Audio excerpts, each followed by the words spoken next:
আসসালামু আলাইকুম। আপনাদের উদ্দেশ্যে একটা ভিডিও করতেছি। এই যে টাকা টাকা আত্মীয় স্বজন, ভাই বোন, আত্মীয় স্বজন টাকা হাওলাত দিলে আপনার সম্পর্ক নষ্ট হবে। কেউ আত্মীয় স্বজন, ভাই বোনদেরকে বেশি টাকা হাওলাত দেবেন না, ঠিক আছে? এই টাকাটা দিলেই আপনার সম্পর্ক নষ্ট হবে। আজকে নিচে আপনার কাছে টাকা নিবে, ঠিক আছে, আজকে এই কথা কবে, এই কথা কবে, পরে টাকা নিতে চাইতে যাবেন, মুখ মনে করেন সম্পর্কটা নষ্ট হয়ে যাবে। কেমন সম্পর্ক নষ্ট হবে? আজকে এটা হয়েছে, কালকে এটা হয়েছে, এটা হয়েছে, মানে তার কোনো মানে সমস্যার কোনো শেষে নাই। তার সমস্যার কোনো শেষ নাই।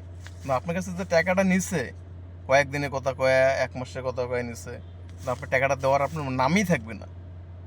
এই টাকাটা অনেক সম্পর্ক নষ্ট করে। অতএব আপনারা কেউ টাকা হাওলাত দেবেন না। টাকা হাওলাত দেবেন, সম্পর্ক নষ্ট হয়ে যাবে। টাকা হাওলাত না দিয়া সম্পর্ক ভালো থাকবে। আসসালামু আলাইকুম।